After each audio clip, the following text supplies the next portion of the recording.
ప్రేక్షక మిత్రులందరికీ కూడాను శుభాకాంక్షలు. సద్గురు జ్యోతిషాలయం నుండి 2025 జూన్ రాశి ఫలితాలని మనము ఈరోజు తెలుసుకోబోతున్నాం. మా ఛానల్ ద్వారా చూస్తున్నటువంటి ప్రతి ప్రేక్షక మిత్రులు కూడా మీ యొక్క అమూల్యమైనటువంటి సమయాన్ని ఇచ్చేసి చూస్తున్నారు కానీ కాస్త like and subscription and share చేస్తే మాకు ఇంకో కొంచెం ఎంకరేజ్మెంట్గా ఉంటుంది. జాతకం అంటే ప్రతి ఒక్కరికి కూడా ఒక భయం. ఈ నెల నాకు ఎలా ఉంటుంది, వ్యాపారం ఎలా ఉంటుంది, ఉద్యోగం ఎలా ఉంటుంది, ఆర్థికంగా ఎలా ఉంటానని ఒక భయం ఉంటుంది. దాన్ని తీసేయడం కోసమే ఈ యొక్క నెలవారీ గోచార గ్రహస్థితులు.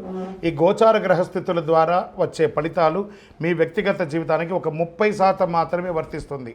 మీ యొక్క వ్యక్తిగత జాతకం ద్వారానే సంపూర్ణ జాతకం అనేది వస్తుంది. మళ్ళీ చెప్తున్నాను, జాతకం అనేది పడుతున్న వర్షానికి ఒక గొడుగు మాత్రమే, కానీ జాతకం జీవితం కాదు.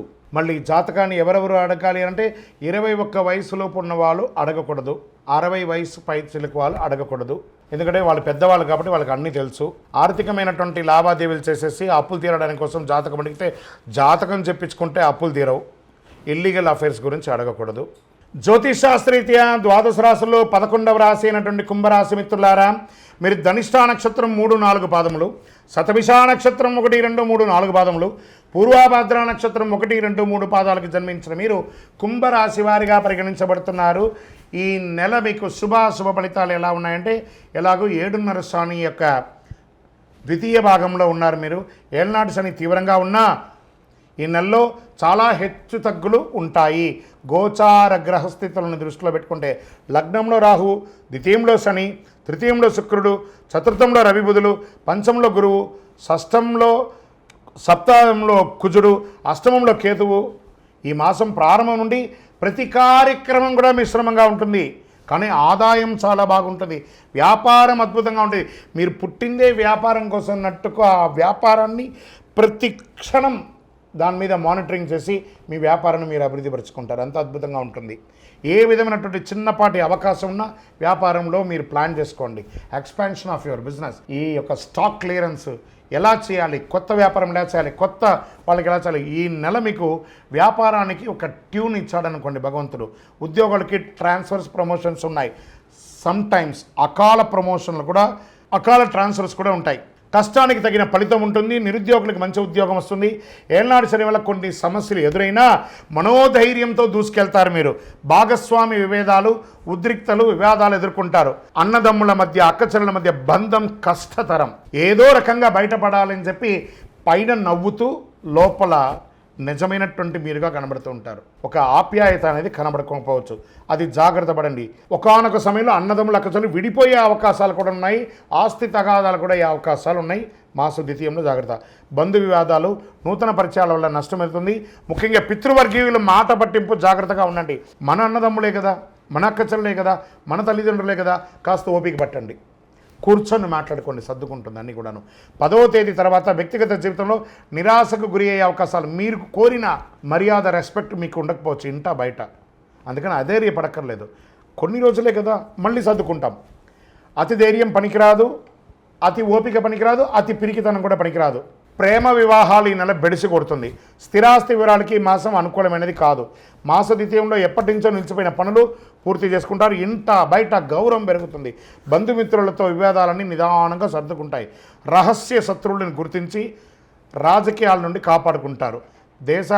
విదేశాల్లో నివసించేవారు మంచి మార్పులు పొందుతారు. భూములు, రియల్ ఎస్టేట్, క్రయ విక్రయాల్లో జాగ్రత్త. పెట్టుబడి పెట్టేటప్పుడు జాగ్రత్త. మీ సీక్రెట్స్ మీలోనే ఉంచుకొని కానీ ఇతరులకు చెప్పకండి, మా వాళ్ళే కదా అని జాగ్రత్త. అసాంఘిక కార్యక్రమాలు జాగ్రత్త. వివాహేతర సంబంధాలు జాగ్రత్త, దానివల్ల అవమానపడతారు. ఆరోగ్యాన్ని నిర్లక్ష్యం చేయొద్దు. విద్యార్థులకి చాలా అది ఒక మంచి సమయం కూడా చెప్పచ్చు. మంచి అవకాశాలు వస్తున్నాయి, మార్పులు వస్తున్నాయి. వెయిటింగ్ లిస్ట్లో ఉన్నటువంటి మీ యొక్క మార్క్స్ కానీ, లేదా రిజల్ట్స్ కానీ, లేదా వీసా కానీ, లేదా ఉద్యోగం కానీ, అవన్నీ కూడా యాక్టివేట్ అయ్యి అద్భుతం అవుతున్నారు. క్రీడాకారులకి చాలా అద్భుతమైనటువంటి సమయం చెప్పచ్చు. రాజకీయ నాయకులకి కాస్త మిశ్రమం అండి. ప్రజాక్షేత్రంలో వెళ్ళేటప్పుడు నోరు అదుపులో పెట్టుకోవడం మంచిది, తస్మాత్ జాగ్రత్త. షేర్ మార్కెట్ మిశ్రమం. మీడియా రంగం వారికి మిశ్రమం. ఐటీ రంగం వారికి కాస్త ఆశాజనకం. అదృష్టం రోజులు జూన్లో 1, 3, 7, 9, 13వ తారీఖులో బాగుంటాయి. అదృష్ట సంఖ్యలు 3 మరియు 7 బాగా ఉంటుంది. చంద్రాష్టమం 4వ తారీఖున 7:35 నుండి 6వ తారీఖున 8:06 రాత్రి వరకు చంద్రాష్టం ఉంటుంది. జాగ్రత్త. ఆదిత్య హృదయం వినండి. విష్ణు సహస్రనామ పారాయణం చేయండి. సుదర్శన మహాయంత్రాన్ని ప్రార్థన చేయండి. పేద విద్యార్థులకి బట్టలు కానీ పుస్తకాలు కానీ ఇవ్వండి. మీ ఇష్ట దైవంలో కులదైవం దగ్గరికి పోయి మీ వయస్సు ఎంత ఉందో అన్ని దీపాలు వెలిగించండి. 48 రోజులు పూజ చేసినటువంటి అతి శక్తివంతమైనటువంటి కరుంగాలిమాలను ధరించండి. ఆరోగ్యంగా, ఐశ్వర్యంగా, విజయంగా, అద్భుతంగా ఉంటారు. ఇంకనూ మీ యొక్క వ్యక్తిగత జాతకానికి కింద కనబడుతున్నటువంటి నెంబర్కి పేరు, date of birth, time of birth, place of birth WhatsApp చేయండి. మీరందరూ కూడాను ఆయురారోగ్య ఐశ్వర్య భోగభాగ్యాలతో ఉండాలని అఖిలాండ కోటి బ్రహ్మాండ నాయకుడు శ్రీ ధర్మశాస్త్ర అయ్యప్ప స్వామి వారిని ప్రార్థిస్తున్నాం. మీరు తిరుపతికి వచ్చినప్పుడు అయ్యప్ప స్వామి వారి 18 అవతారముల దేవాలయాన్ని బ్రహ్మశ్రీ డాక్టర్ చంద్రమౌళి గురుస్వామి గారు నిర్మించి సమాజానికి అంకితం ఇచ్చారు. జీవకోణ అనే ప్రాంతంలో తిరుపతిలో రైల్వే స్టేషన్ నుండి బస్టాండ్ నుండి 3 కిలోమీటర్ల దూరంలో ఉంటుంది. రండి, దర్శనం చేసుకోండి, అనుగ్రహం పొందండి. విజయోస్తు. వందే మాతరం, వందే మాతరం, వందే మాతరం.